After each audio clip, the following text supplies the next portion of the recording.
Welcome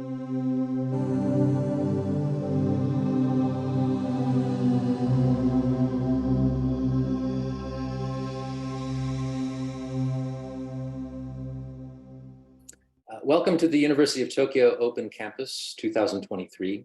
My name is Richard Shefferson, and I'm a professor of biology within the university's PEAK program. My colleague, Professor Jonathan Woodward, and I will introduce you to this university and why you might wish to study here. In particular, we will look at our program, PEAK, which provides opportunities for international students and those without extensive Japanese language experience to earn a bachelor's degree from the University of Tokyo. At this point, Professor Woodward will explain some important features of our university and our program. So let's start with our first question. Why might you be interested in studying at the University of Tokyo? Well, let's start with the tradition. So the University of Tokyo was originally founded in 1877 as Tokyo Imperial University, and this makes it the oldest national university in Japan. As you can see from the statistics here, it's a pretty large university. We have just short of 30,000 students, and around a third of that, around 10,000 or so, academic and administrative staff. And that's roughly split in half. So about half of those staff are faculty and half of them are administrative staff. The university itself changed its name and became the University of Tokyo as we know it in 1947, and you can see that in the pictures here. So in terms of an international perspective, the University of Tokyo in recent years has been substantially growing in terms of its international presence. If we look to the past, the University of Tokyo has always been extremely famous in Japan as being considered the top national university in Japan. And partly because of the restrictions of the Japanese language, it's only in more recent years that the university has really started to attract more and more students from outside Japan. So that really began with graduate students, but in more recent years, the university started to get more undergraduate students joining. And so as you'll see from the statistics here, there are actually about 4,000 or so international students currently studying at the university. And the university has exchange agreements with many, many top universities worldwide, more than 500, as you can see here. So the next thing I'd like to do is talk to you about the university itself and where it is in the center of Tokyo. So let's go and do that now. Okay, so we're going to go on a whistle-stop tour of Tokyo. We're going to see a few famous places, and we're going to see two of the university's campuses and what they've got nearby.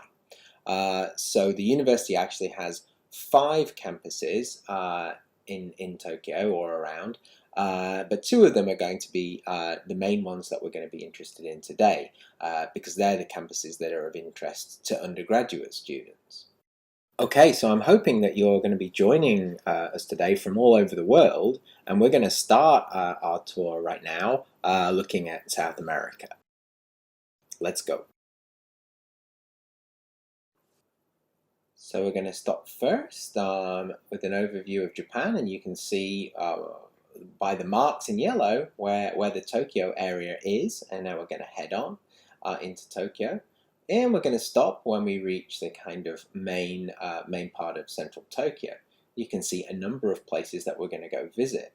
So let's start off by heading right to the heart of Tokyo, the Imperial Palace, where the Emperor and his wife live. And this is a beautiful place to visit. And then let's go to our next stop, which is the old part of Tokyo, called Asakusa. You might go here and visit the cannon and lots of very famous old traditional shopping streets, and you can enjoy all kinds of traditional cultural activities in Asakusa. Let's move on next and head over to Akihabara. Now, many of you may have heard of Akihabara because it's known as Electric Town, and it's the part of Tokyo where you can go shopping for kind of any kind of electronic gadget or a thing that you want. Hundreds and hundreds of shops, And it's also very famous for manga and anime. You'll find lots of cosplayers there and maid cafes and such. So it's a really interesting place to visit in Tokyo.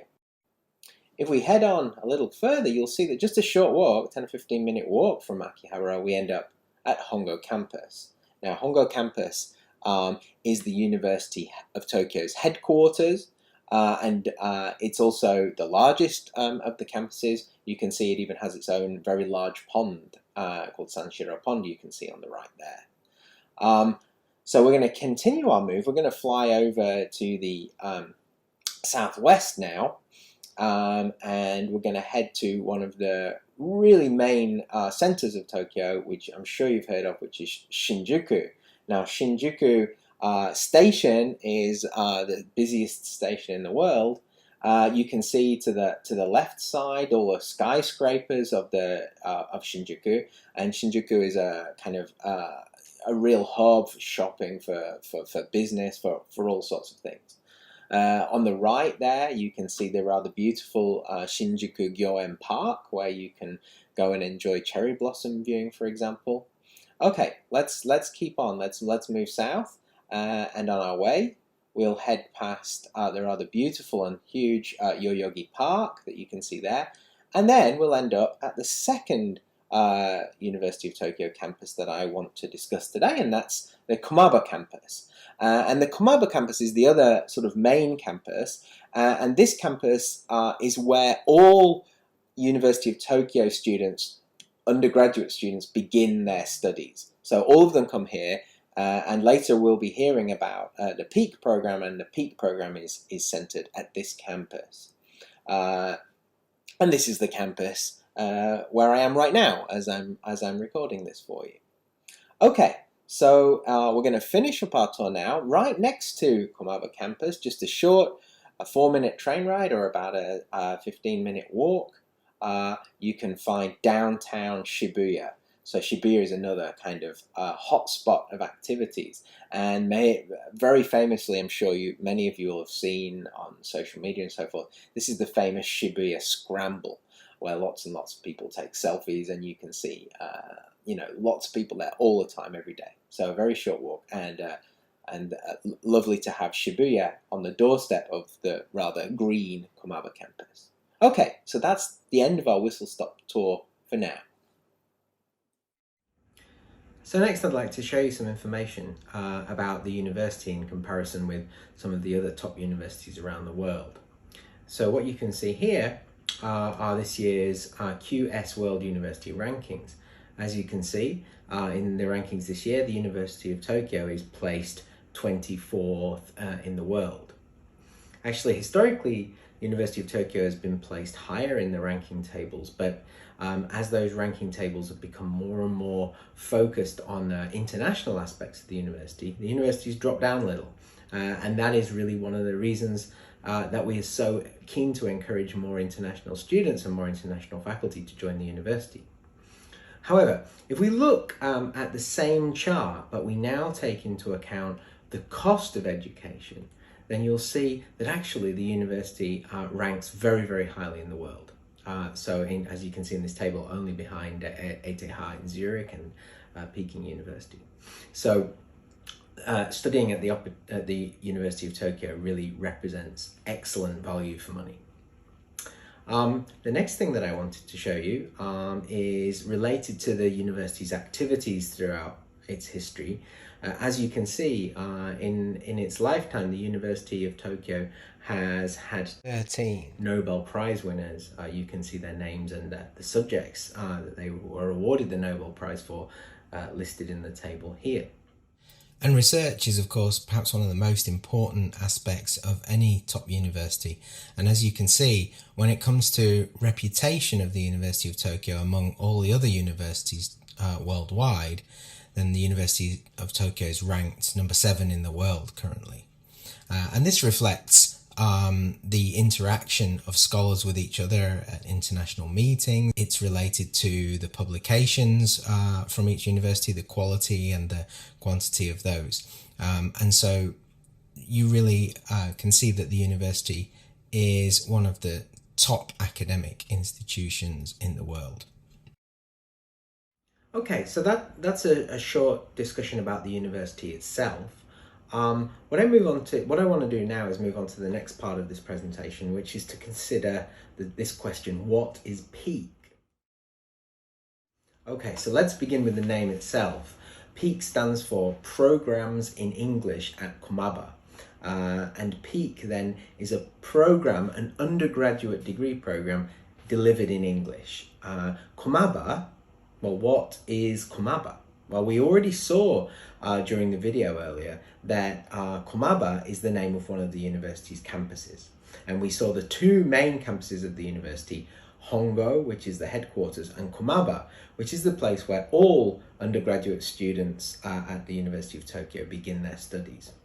So if you look here, you can see a few very nice pictures of the Komaba campus itself and various activities going on. So what you can see in the top right, for example, is a picture of something known as TGIF, which stands for Todai Global Interaction Friends.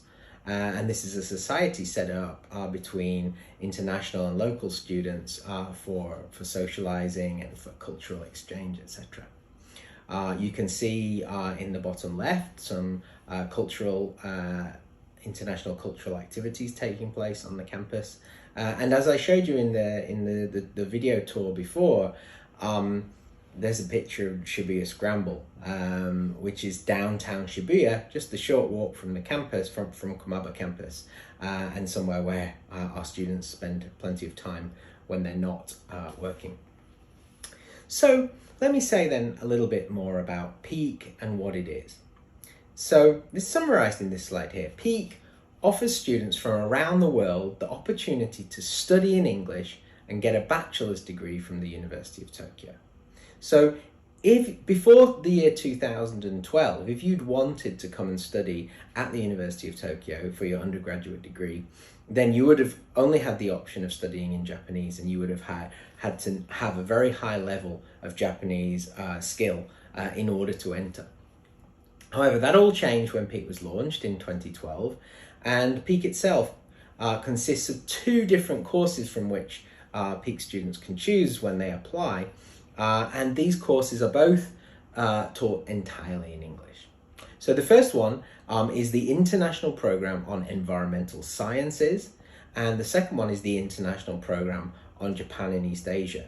And over the next few minutes, I'm going to tell you a little bit more about these programs. So the one thing that I want to emphasize before I move on is that in order to apply for PEAK and to be a PEAK student, you do not need to know any Japanese when you arrive. Okay, so no Japanese language knowledge is required to join PEAK. Of course, if you have some Japanese knowledge, that's fine and that's good, but it's not an impediment. And in fact, our PEAK students have a wide range of different Japanese abilities when they come in, ranging from 0 to native or near native. So the other important aspect of that, though, is that what PEAK represents is not only the opportunity to study for a particular major, i.e. environmental sciences or Japan and East Asia, at the University of Tokyo, but it also provides you with the opportunity of learning Japanese from experts at the same time. So PEAK students are all required, especially during the early part of their study, to take Japanese language courses and learn to speak Japanese. So let's move on and look a little at PEAK itself and how it's structured. So PEAK is a 4-year bachelor's degree, and all 4-year bachelor's degrees at the University of Tokyo have some very important aspects in common, regardless of whether they're taught in English or in Japanese. And that is that the first 2 years of every degree here follows what's called a liberal arts curriculum. And I'll explain a little bit more about that in the next slide. As I've already highlighted, it's compulsory for PEAK students to take Japanese language during the first 2 years of their study. So that's why you can see the mandatory Japanese language course requirement on here. Then what happens, so all Peak students take a liberal arts curriculum for the first 2 years, and then those students who've enrolled for environmental sciences and Japan and East Asia study different majors during years 3 and 4. So you can see an overview here of the sort of topics that are covered in the environmental sciences program and Japan and East Asia.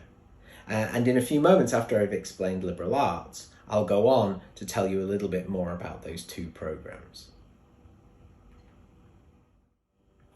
Okay, so next I'm going to introduce to you the information about the first 2 years of study in Peak and in fact in all undergraduate degrees at the University of Tokyo. And the first 2 years are referred to as the junior division. Okay, so during the junior division, all students follow a liberal arts curriculum. Now, that might not be familiar to all of you. So what is a liberal arts curriculum?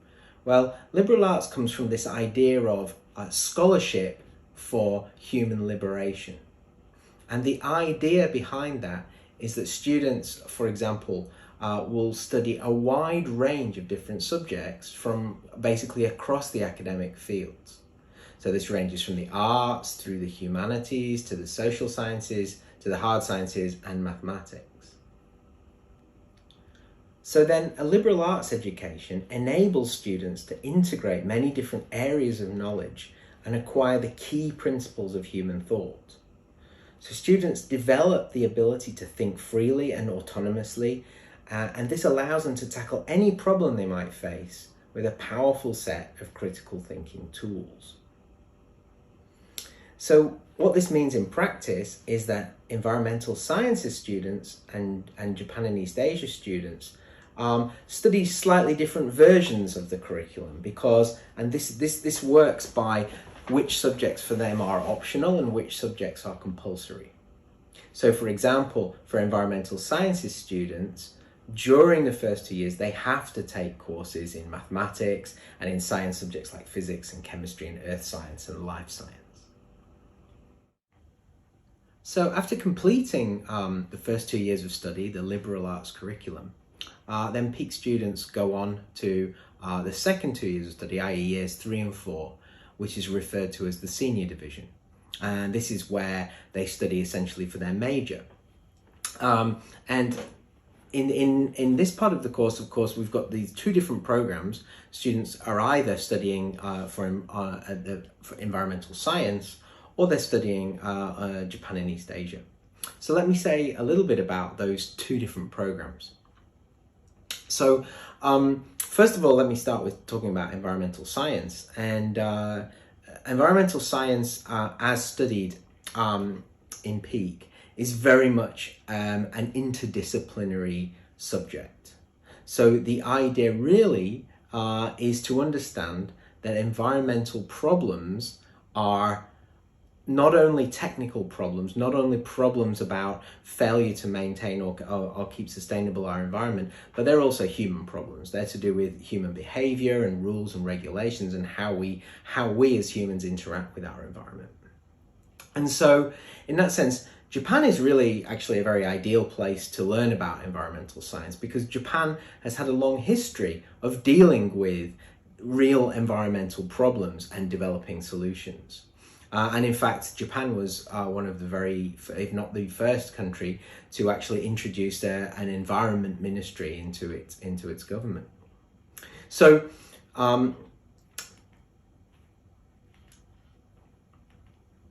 so Japan has a long history of dealing with environmental issues. It's also the case that Japan, and probably this may be an image you have of Japan, Japan is very much one of the leading countries when it comes to science and technology at the cutting edge. And so many of the technological solutions that we need in environmental science rely on new science and new technology and new ideas. And you will be educated by professors from across the university who are experts in various different fields of science and technology. And Japan in particular has a track record on green technologies, exactly those technologies that are designed to be applied to environmental problems. So the role then that the environmental science program takes is that it's our goal to build students' abilities and knowledge so that they become environmental problem solvers, so they can go on into careers and into the wide world and help develop solutions based both on human aspects of the problems and technological aspects of the problems, using that broad disciplinary understanding, thinking about issues of management, about law, legal aspects, economic aspects, as well as things like the technologies behind energy saving devices and solar cells, alternative sources of energy and so forth. Okay, if we move to talk about Japan and East Asia, then Japan and East Asia is also a highly interdisciplinary course. So students, as I mentioned, in the liberal arts curriculum of the first 2 years will have studied a wide range of different topics and subjects, and learned about those disciplines and the particular skills and mental approaches that they have. And then when moving into the senior division, then they go on to apply that knowledge and apply those ideas to the study particularly of Japan. Japan from its historical, cultural, economic, world relation perspective. So particularly the degree focuses on learning about and examining Japan's position and role within East Asia, and then the role of Japan and East Asia more broadly within the world scheme. So from a political point of view, from a historical point of view, a cultural point of view. And so some of the key aspects of those studies are things like the importance of international relations and resolving security issues and prioritizing those things. The concepts that are espoused are, establishing stable democracy, maintaining vibrant cultures and dynamic economies. And of course, very importantly, a really key element that plays into the discussions in a subject like Japan and East Asia is the tradition of the bridging of the East and the West from many perspectives, be those in terms of philosophical thought, be those in terms of political or social culture.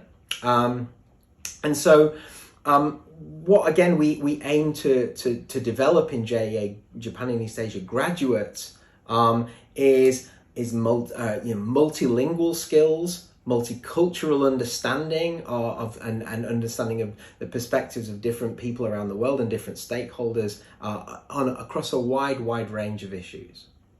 So I think that studying the subject of Japan and East Asia really prepares students to be exactly the kind of people who can lead on the world stage and take us into the future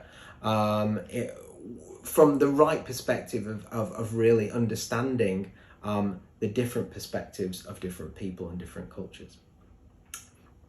Okay, so while we're talking about the senior division, I think it's worth mentioning that one of the things that many PEAK students do is at the beginning of their third year, before they really get deeply involved in the courses, they take that as an opportunity to go and do study abroad. So while you might think it's a crazy idea, you're thinking, oh, I will go all the way into Japan and study there for my undergraduate degree. But even more so, there's the opportunity that after a couple of years with us, you can then go off to one of our partner universities somewhere else in the world, learn some other courses and some related courses and see things from a different perspective, and then come back and finish your time with us later. So that's another really important aspect of study in the senior division. Finally, the fourth year of both the environmental sciences program and Japan and East Asia, both of those programs involve students doing their own independent research and preparing a graduation thesis. So we can provide more information if you want to know about that. But this is a really unique opportunity during your degree to get first-hand experience of working at the cutting edge of doing developing new knowledge rather than learning about existing knowledge. Hello again. From here on, I will explain the fees and scholarships associated with the PEAK program, as well as how to apply to PEAK. But before I go ahead with that, please let me share with you a short film made by PEAK students reflecting their experience in PEAK and the University of Tokyo. Please enjoy the video.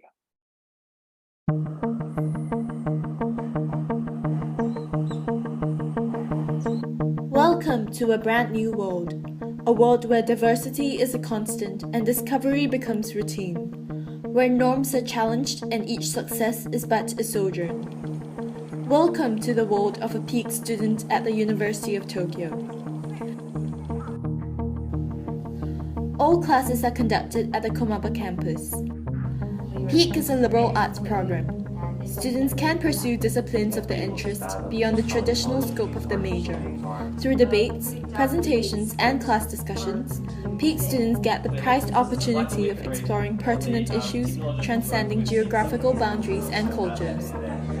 One of the most exciting aspects of lessons in PEAK is observing the phenomenal array of perspectives from the students, each of them interpreting a single concept in different ways based on their background.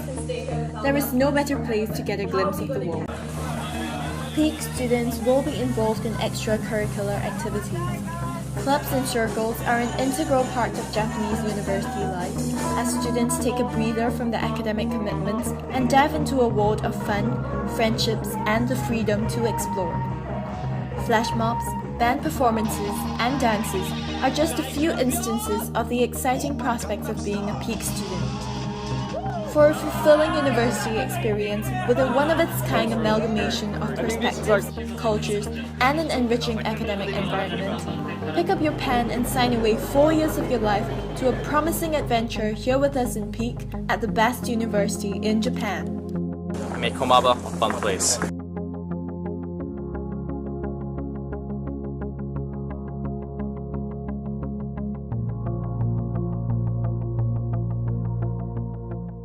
So let's talk a little bit about the fees and scholarships associated with PEAK.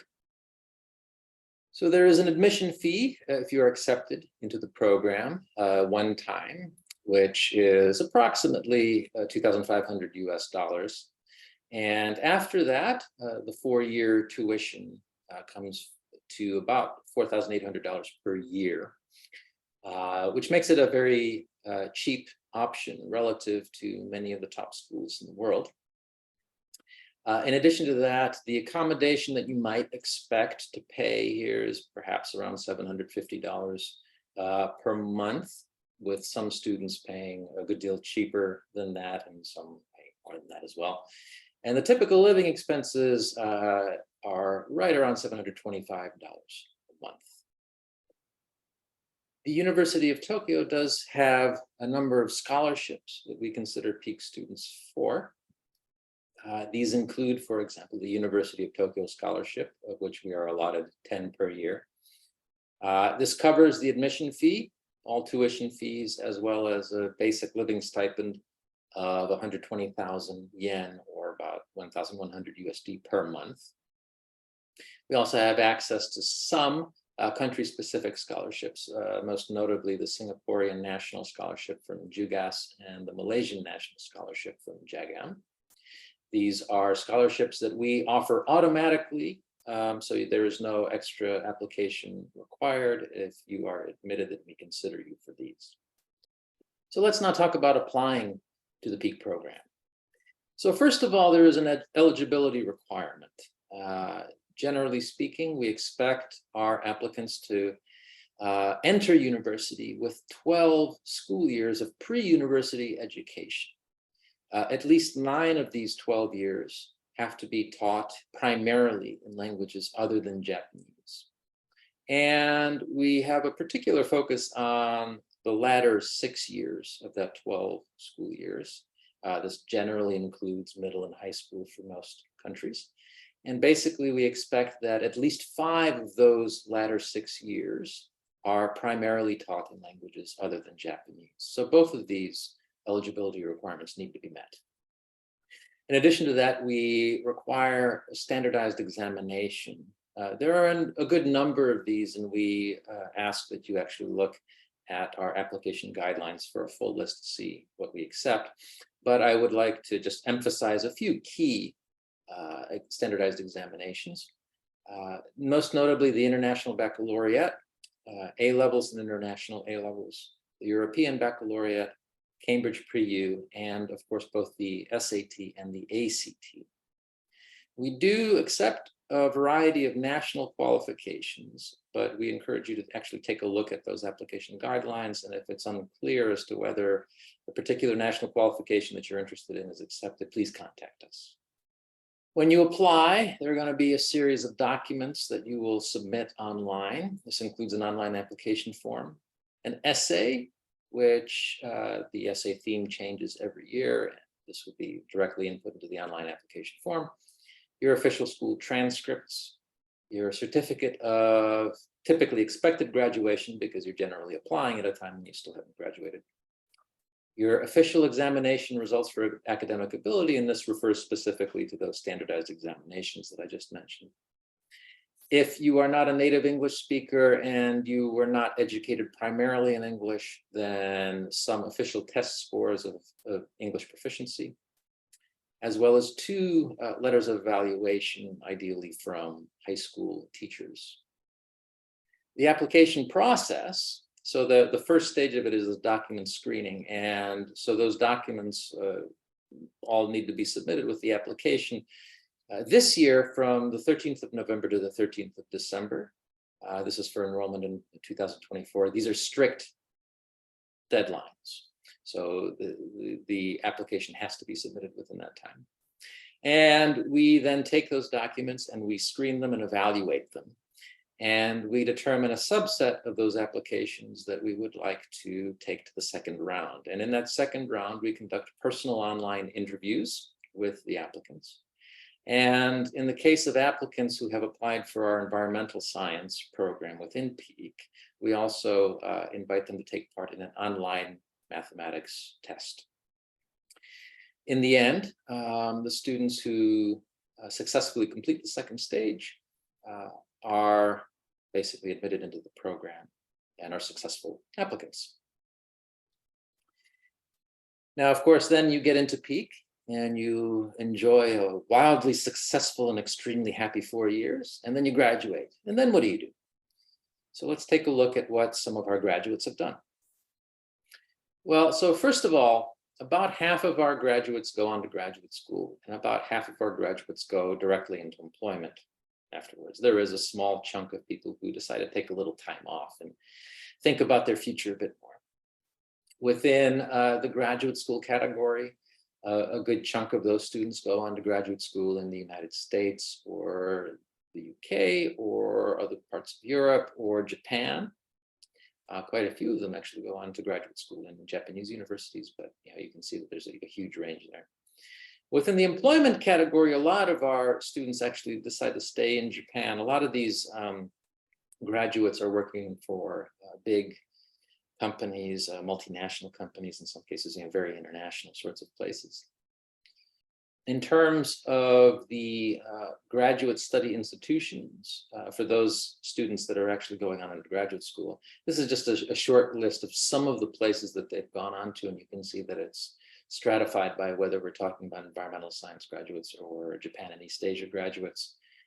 The list is actually rather similar, but you can see places like the University of British Columbia, Duke University, ETH Zurich, the Imperial College London, University of Oxford, Yale University, the University of Michigan, Keio University here within Japan, University of Illinois, Korea University, George Washington University, etc. The various graduate school study subjects are actually quite long, and that might be a surprise given that we have 2 core specializations within PEAK, Japan and East Asia, and environmental science. Our environmental science majors actually go into graduate programs in a variety of disciplines, some of which are completely unrelated to the environment, actually. So biomedical engineering, computer science, chemical and biochemical engineering, chemical sciences, economics, education, global governance and diplomacy, mathematical sciences, public health, public policy, urban community and regional planning.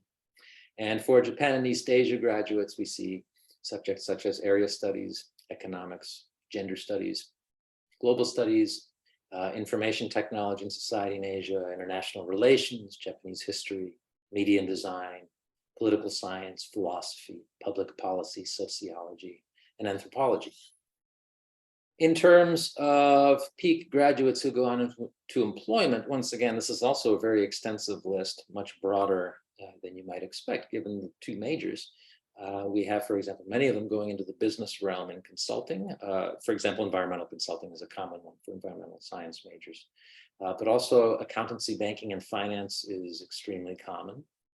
Some go into education, some go into media communication, some go into leisure, sports, and tourism, or information technology, construction, public services and administration, and even creative arts. So thank you all for your attention. And if you have more questions, please, first of all, visit our website, take a look at this, and also get in contact with us if you have further questions. Thank you very much.